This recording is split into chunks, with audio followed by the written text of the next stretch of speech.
Por gentileza, deputado Roberto Teixeira, PP, Pernambuco. Mas, senhor presidente, eu quero me somar às manifestações e às homenagens às mulheres pelo último dia 8 de março, que é o Dia Internacional das Mulheres. Parabenizo todas as mulheres, especialmente as brasileiras, pelas várias conquistas que ocorreram com muita luta e que são frutos de sofrimento, lágrimas e até mortes pela causa da emancipação feminina. O histórico desta data já vem da luta por direitos. No dia 8 de março de 1857, operárias de uma fábrica de tecidos da cidade norte-americana de Nova York fizeram uma greve. Ocuparam a fábrica e começaram a reivindicar melhores condições de trabalho, tais como a redução da carga horária de trabalho de 16 para 10 horas diárias, equiparação de salário com os homens, pois as mulheres chegavam a receber até 1/3 do salário de um homem para executar o mesmo tipo de trabalho, e tratamento digno para o ambiente de trabalho. Aquela manifestação das operárias foi reprimida com total violência. As mulheres foram trancadas dentro da fábrica, que foi incendiada. Aproximadamente 130 tecelãs morreram carbonizadas num ato totalmente desumano. Esta data não se pretende apenas comemorar, cedendo ao apelo comercial, mas também promover a realização de conferências e debates com o objetivo de discutir o papel da mulher na sociedade atual e tentar diminuir, e quem sabe, um dia terminar com o preconceito e a desvalorização da mulher. Temos diversos avanços para comemorar. O Brasil escolheu uma mulher como presidente da República. No Congresso, o Brasil tem 45 deputadas e 12 senadores.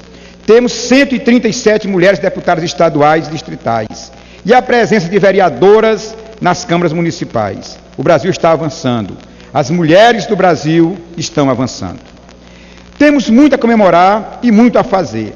Como disse a presidenta Dilma Rousseff em seu discurso às mulheres brasileiras no último dia 8 de março. Uma chaga que temos neste país é a violência contra a mulher. Apesar da Lei Maria da Penha, que gerou mecanismos para coibir a violência contra a mulher, ainda é grande o número de agressões. O medo continua sendo a razão principal para evitar a denúncia dos algozes. Além do mais, o sistema de proteção ainda é insuficiente para amparar e garantir as vidas das denunciantes ameaçadas de mortes. No campo da política, precisamos avançar na luta por uma ampla reforma política e eleitoral do sistema brasileiro, que discuta a forma como são eleitos representantes para a lista partidária. A exemplo do que aconteceu no meu partido e no nosso partido, senhor presidente, do qual Vossa Excelência também faz parte, o Partido dos Trabalhadores, que foi pioneiro em criar a cota de 30% das mulheres nas direções partidárias e no último congresso, em 2011, conseguiu aprovar a equiparação do número de mulheres e homens em todas as instâncias do partido. Nesta minha homenagem à mulher, pela passagem do seu dia, quero manifestar meu desejo, meu sincero desejo, de ir superando preconceitos arraigados em cada um de nós, fruto da cultura machista que teima em persistir na nossa sociedade. Portanto, em nome da minha esposa Isabel Torres, da minha filha Isla Torres, da minha querida mãe Ana Carvalho, quero abraçar todas as mulheres do meu país. Mas, senhor presidente, eu quero aproveitar também este momento para lembrar que é tempo de falar sobre as festas com a devida participação popular, que é a questão das festas carnavalescas. Primeiro, registrar a realização das festividades de carnaval no estado do Piauí, em algumas cidades que eu tive a oportunidade de visitar no último feriado. Estive na cidade de Parnaíba, no norte do estado, onde a prefeitura realizou uma grande festa popular, o Carnaval de Rua, organizado pelo prefeito da cidade, meu grande amigo Florentino Veras, e a sua equipe, onde reuniu milhares de pessoas para dançar e se divertir com segurança e animação na Avenida São Sebastião, chegando no último dia a 50 mil pessoas, conforme os dados da Polícia Militar. Registro as presenças do deputado Paz Landim, do vereador Cardoso, do presidente do PT, meu grande amigo Edivan França, e outros líderes políticos e comunitários que participaram das festividades.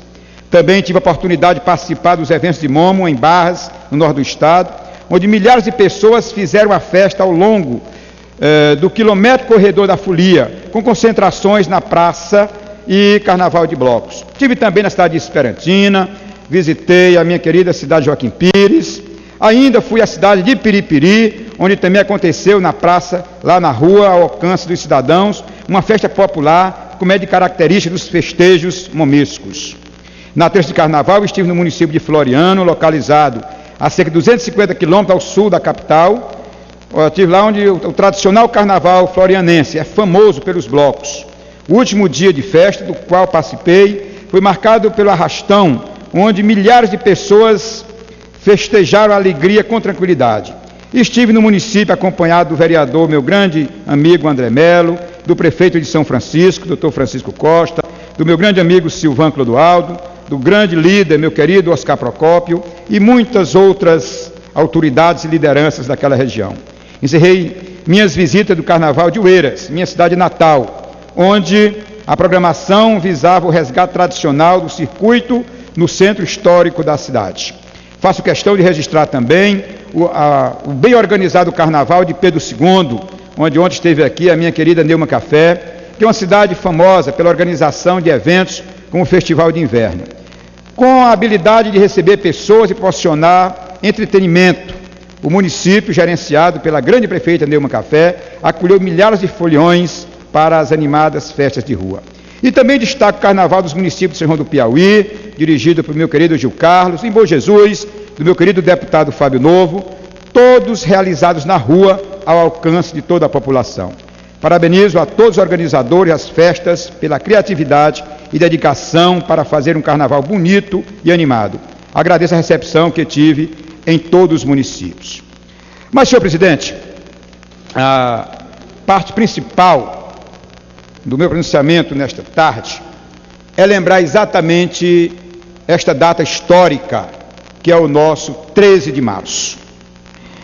E nesta data eu quero lembrar que o estado do Piauí comemora hoje 191 anos de um momento histórico que marca o protagonismo de províncias do norte nas lutas pela independência do Brasil. A Batalha do Genipapo, que se deu no histórico 13 de março de 1823, é um episódio pouco conhecido e divulgado na história brasileira, o ápice de uma etapa importante no processo de independência do Brasil. Não foi isso que os livros da escola nos contaram. Essa história eu lhes descrevo aqui, por muito tempo, não foi impressa em gráficas, não foi apontamento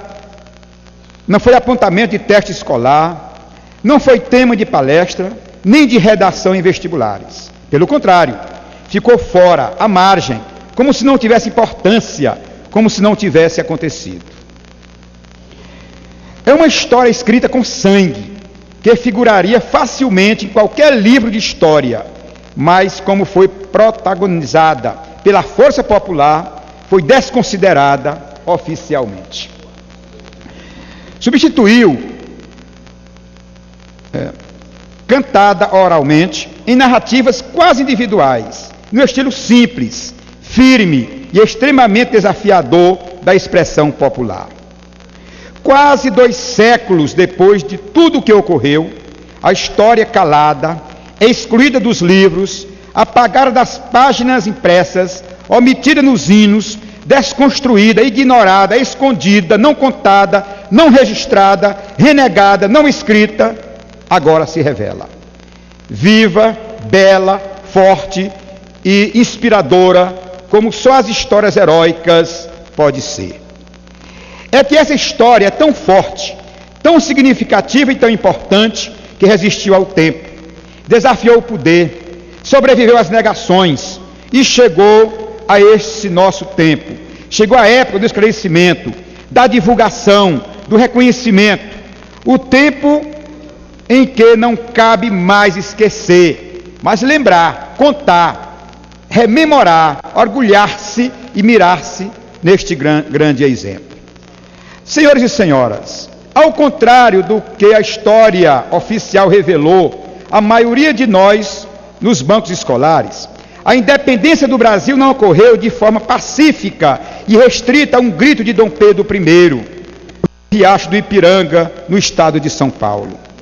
Ela começou muito antes e terminou muito depois daquele 7 de setembro de 1922.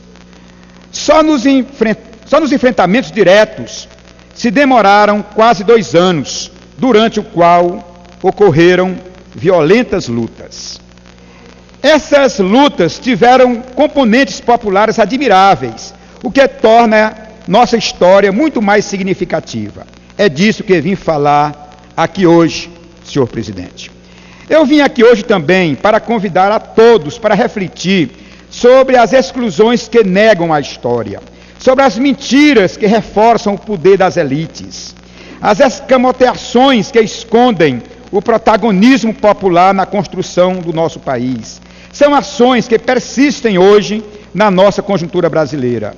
E é preciso vigilância constante para que a nossa história não seja contada às avessas, a partir de olhares enviesados, interessados em perpetuar posições privilegiadas a partir da usurpação das ações de outros.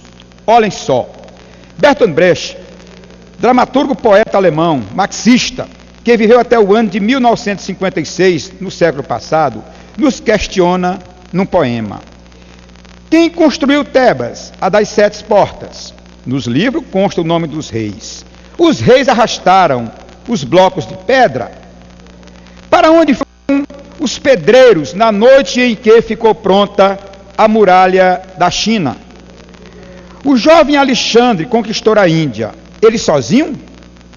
Em cada página uma vitória. Quem cozinhava os festins? Em cada década um grande homem.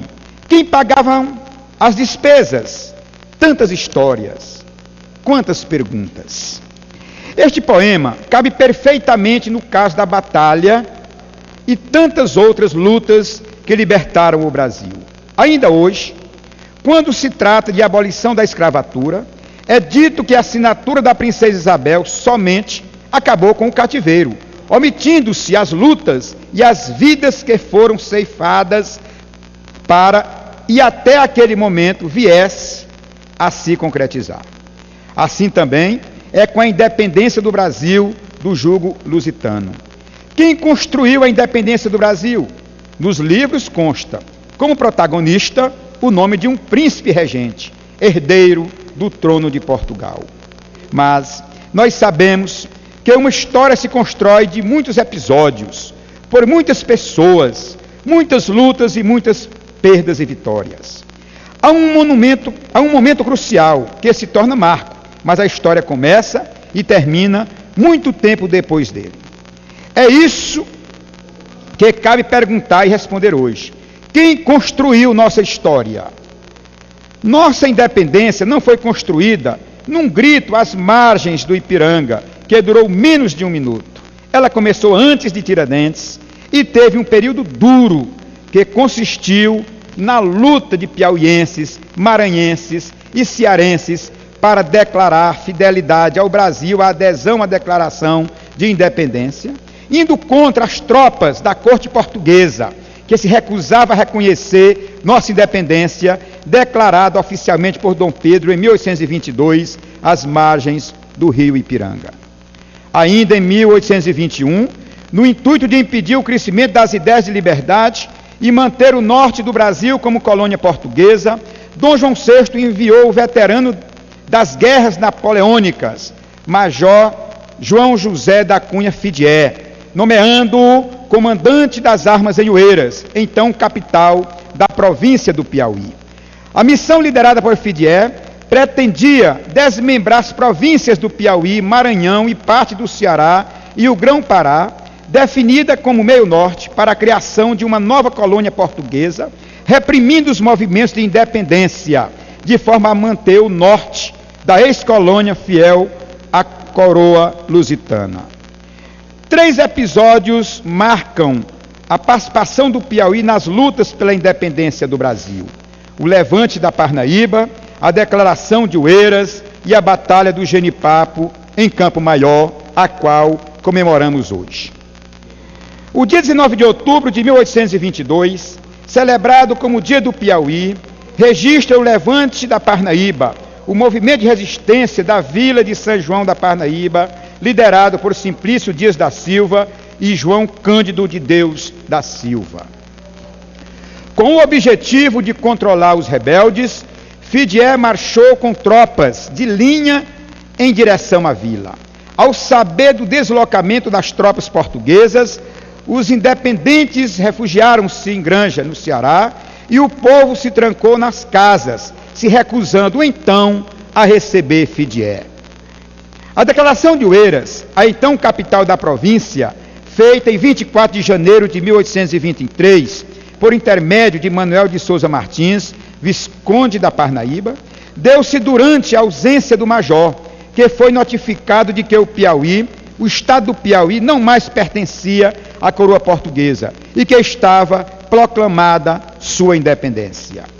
Para tentar conter o movimento emancipacionista, o major português marchou em retorno à capital, mas ao chegar ao local em que hoje se localiza o município de Campo Maior, encontrou nossos heróis e heroínas entrincheirados ao longo do riacho do Genipapo. Nossos heróis da independência eram cerca de 2.000 homens e mulheres piauienses e cearenses, sem nenhum treinamento militar, pois na vida tinham o ofício de lavradores, vaqueiros, pescadores, escravos, sertanejos, aliados a militares da tropa nacional.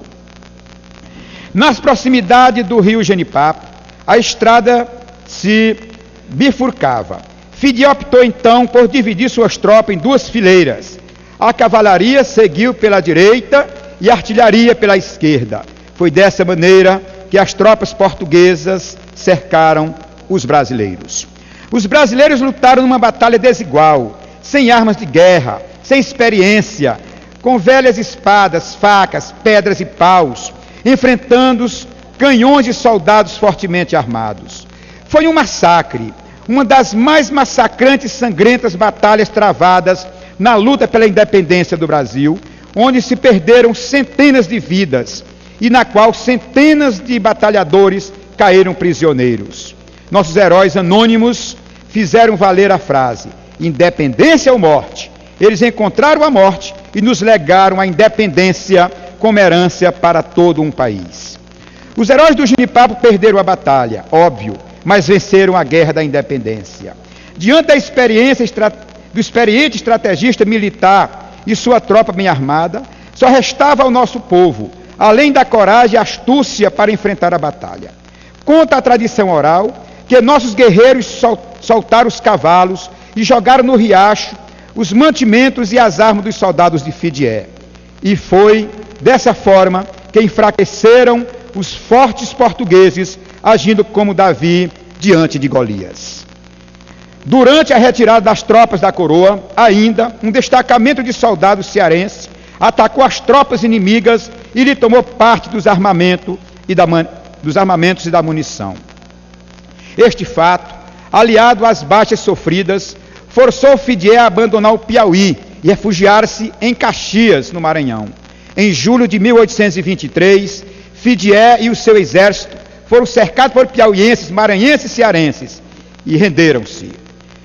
Como a luta de 31 de julho foi uma continuação da batalha de 13 de março, a qual comemoramos hoje, senhor presidente, com os mesmos objetivos emancipacionistas e na mesma região, é justo dizer que, além de consolidar a independência do Brasil, o embate do Genipapo encerrou os planos portugueses de manterem uma colônia no norte do Brasil. Estava preservada a unidade nacional.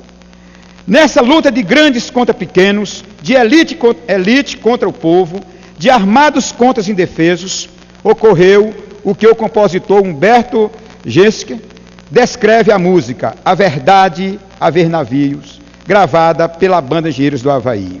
É impossível reprimir o que acontece toda vez que alguém acorda, porque já não aguenta mais, e a corda arrebenta do lado mais forte. Senhor presidente, nós piauienses temos feito um esforço coletivo para fazer o resgate da história. Hoje, na cidade de Campo Maior, cidade que fica a 80 quilômetros do norte, na capital piauiense, Teresina, são realizadas as solenidades alusivas a este acontecimento, organizados tanto pelo governo estadual como pelo governo municipal. A cidade de Campo Maior, cujo prefeito é o companheiro Paulo Martim, do PT, recebe pessoas de vários municípios para render homenagens aos nossos heróis. E neste momento está começando a solenidade em Campo Maior, e daqui eu aproveito para externar o meu abraço aos piauienses e aos campo-maiorenses na pessoa do querido prefeito Paulo Martins. São atividades na Câmara Municipal, nas igrejas, bem como nos monumentos edificados à margem do Riacho Genipapo, onde acontecem as atividades cívicas e culturais em homenagens aos heróis do Genipapo. A data de 13 de março de 1823 foi acrescida à bandeira do Piauí desde o ano de 2005, quando o governador Wellington Dias, na época, era governo do estado do Piauí. Alguns registros começam a ser feitos, divulgando a Batalha do Genipapo, objetivando dar visibilidade ao protagonismo do Piauí nos eventos da Declaração da Independência do Brasil. É exemplo disso o livro 1822, do jornalista e escritor Laurentino Gomes. Esta Câmara recebe agora a exposição História Não Contadas, a Batalha do Genipapo no processo da independência do Brasil. A amostra contém livros, armas usadas na batalha e outras peças que informam sobre os episódios conhecidos ainda desconhecidos por boa parte dos brasileiros. Neste item, parabenizo o deputado federal Jesus Rodrigues, do PT, que é quem propôs a exposição aqui na Câmara, viabilizando este grande evento. Todos esses eventos e discursos e textos e outras manifestações vão aos poucos resgatando a história, fixando na memória brasileira estes episódios que destacamos hoje. É em nome da necessidade deste resgate histórico, é em memória das pessoas anônimas que deram suas vidas pela causa da independência e que não têm seus nomes escritos nos livros de história, nem são homenageados nas escolas pelas nossas crianças, nem foram retratados em quadros de artistas famosos, tão poucos tiveram sua luta roteirizadas no filme e no cinema, que eu subi a esta tribuna hoje, senhor presidente, para falar sobre este episódio e dar mais uma modesta contribuição para divulgar a história do Brasil. Senhoras e senhoras, nosso desejo é que seja conhecida a participação e o papel das mulheres, dos pobres, dos jovens, dos negros, dos iletrados, dos trabalhadores, enfim, de todos que fizeram a história, mas foram relegados a segundo plano porque não eram considerados dignos de figurar na redação oficial. Nossa intenção é que estes fatos aqui apresentados sejam conhecidos nacionalmente, tendo em vista que foi uma batalha que teve motivação, repercussão e impacto nacionais. E é a partir daí vem o reconhecimento, a fim de reparar um erro da história oficial, que ignora aquela importante e sangrenta batalha que deu fundamental contribuição para a unificação do território nacional e ocorreu no momento crucial de adesão piauiense ao processo emancipatório brasileiro. Por ser contestador, o movimento do Genipapo logo apresentou resultados advindos do seu potencial mobilizador, que inspirou e instigou outros movimentos e resultou em desdobramentos relevantes, como a tomada de Caxias em julho de 1823 e a queda da província portuguesa do Maranhão. Não tivesse existido essa batalha, senhor presidente, o Brasil não seria o Brasil de hoje. Seria dois Brasis. Um, o Brasil independente de Pedro I. O outro certamente uma colônia portuguesa, como ocorreu com a Guiana Francesa em relação à França e outras colônias que conhecemos pelo mundo afora. Mas, senhor presidente, incluir um fato secularmente excluído da história oficial não é uma tarefa fácil. Para muitos brasileiros, este episódio é desconhecido ainda. E por conta disso, estamos insistindo em que esta Casa, o Senado Federal, os historiadores, enfim, as autoridades nos ajudem nessa tarefa coletiva de revelar a luta dos piauienses, dos maranhenses, dos paraenses, dos baianos, dos cearenses, de todos que contribuíram para que estivéssemos aqui livre dos colonizadores. O sangue destes homens ainda cobre o sertão, senhor presidente. E a história captada nas narrativas orais, passada de gerações em gerações, registra a resistência de um povo que, princípio, somente para encerrar, senhor presidente, que põe os princípios coletivos acima de qualquer desejo individual. A finalização da injustiça, da exploração colonial pelos nossos combatentes do Genipapo beneficiou todas as gerações seguintes que nasceram livres. Mas os nossos heróis permanecem injustiçados pelo esquecimento proposital da sua luta. E é desse povo do qual, descendo com muito orgulho, a história bonita que tem de ser reescrita. Sim, senhores deputados, é preciso escrever parte da história do Brasil, que foi ditada no passado por aqueles que não queriam aceitar a participação popular nas grandes conquistas.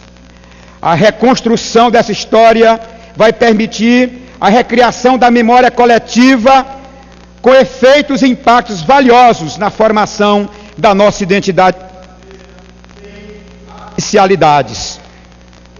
Conservar presente e viva entre gerações e lembranças da luta, a administração pelo altruísmo é primordial para manter as referências de luta e valores que norteiam os objetivos de nossas vidas.